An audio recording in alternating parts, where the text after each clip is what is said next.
2024년 9월 17일 추석날 옛 통일교 공관 앞에 와봤다. 1988년 문선명 선생에 의해서 배우자 마다요시 딘스코의 사진을 받고 약혼을 하게 된 개인적인 추억의 장소이다. 오랜만에 와보게 되니까 옛 기억이 새롭다.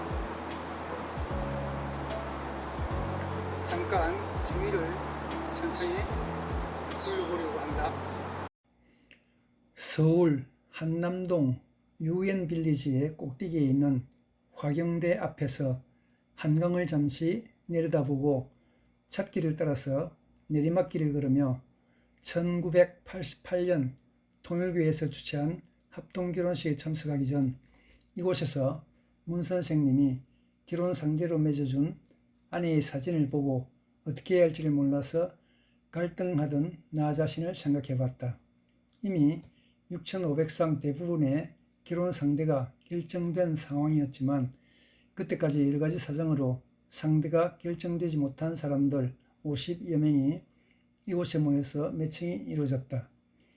지하강당에서 내 이름이 호명돼 앞으로 나갔더니 문 선생님이 내 모습을 힐끗 쳐다보고 손에 들고 있던 일본 여자들의 사진 묶음에서 연하 문장을 넘긴 후 이 여자 어때? 나이가 3살이 많기는 하지만 한동안 대답을 하지 않고 묵묵히 서 있던 내 표정을 살피더니 또다시 20여장의 사진을 넘기다가 자, 이 여자가 맞아 하면서 더 이상 망설이지 못하게 결정적인 사진을 건네주었다. 어떨결에 나는 감사히 경배를 하고 강당 밖으로 나왔어도 사진을 들여다보면서 망설이고 있었다. 첫 번째 사진의 아가씨와 다르게 나이는 8살 연하였지만 학력이 단기대학 졸업이었다.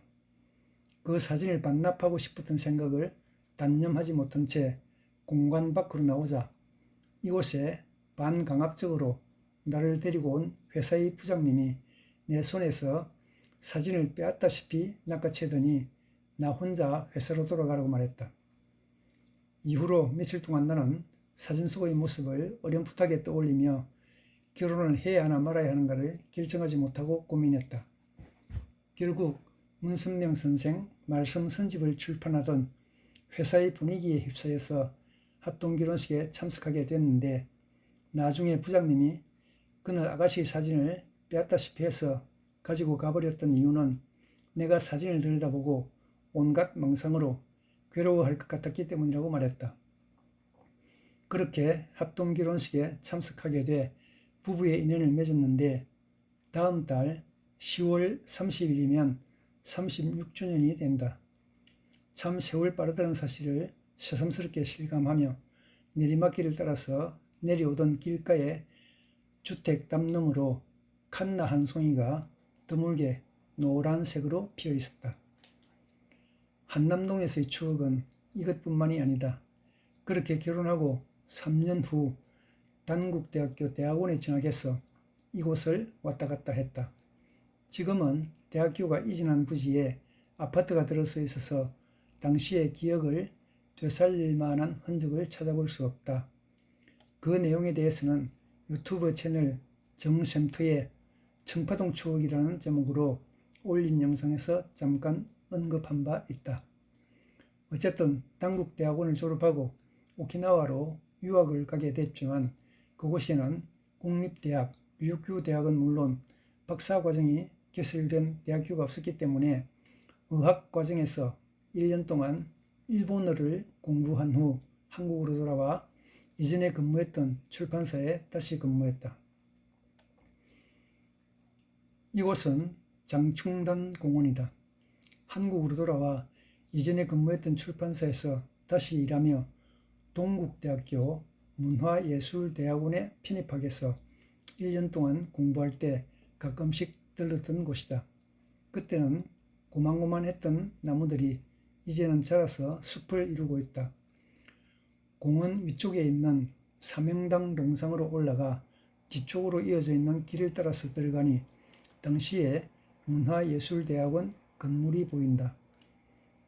한 주일 동안 사회의 각 분야에서 열심히 일하던 늦깎이 학생들이 일주일에 한 번씩 야간에 등교해 수업을 들은 후 뒤풀이에서 주고받던 정담으로 행복했던 시절이었다.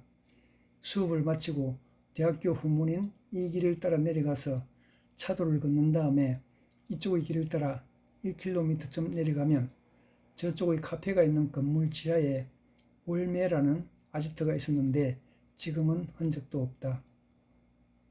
이 길은 북아현로이다. 이 길을 따라서 1.5km쯤 들어가면 추계예술대학교가 있다. 이 학교에 대학원 문화예술학과 박사과정에 진학해서 3년 동안 공부한 다음에 3년 동안 시간 강사로 출강하기도 했다. 그때에 가슴 가득한 희망과 활기로 이 길을 오갔던 기억이 새로웠다. 하지만 학생들을 가르치는 일과 회사의 일을 병행할 수 없는 한계를 느낀 이후로 이 길을 오가지 못하게 된 지 벌써 11년이 지났다.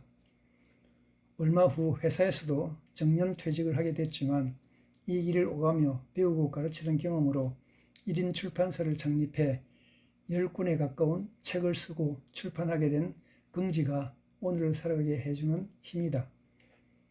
이 영상은 단순히 다른 사람들 못지않게 공부를 할 수 있었다는 자랑이 아니다.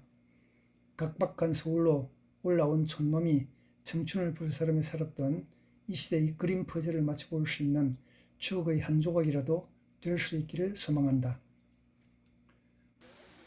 추석 전날에는 경춘선 강촌역에서 가까운 구곡폭포에 가봤다. 폭포에서 떨어지는 물줄기를 바라보면서 만약 한 방울의 물방울이 50여 미터의 낭떠러지로 떨어져야 한다는 사실을 미리 알았더라면 얼마나 무서워했을까 하는 생각이 들었다. 그것도 9번을 바위 위에 부딪히며 떨어져야 하는 구곡폭포의 낭떠러지이다. 하지만 그 물방울이 바위에 부딪히며 깨지고 깨어져서 폭포를 흘러내린 후에는 다른 물줄기와 어우러져서 아름다운 멜로디를 졸졸거리며 개울을 따라서 흘러가고 있었다. 그 개울에서는 돌탑들이 물줄기를 맞이하고 있었고 또 흘려보내고 있었다. 내가 걸어가는 길가에도 누가 쌓았는지 알 수 없는 돌탑들이 쌓여 있었고 잠깐 뒤돌아본 길은 푸른 나무들로 시원스레 아름다웠다. 가을에 단풍이 들 때 와보면 더욱 아름다울 것 같았다.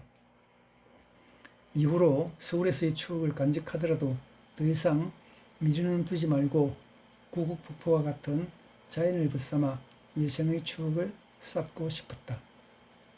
계곡 입구까지 내려와서 시간이 늦은 점심으로 먹게 된 막국수의 맛이 최고의 별미였다.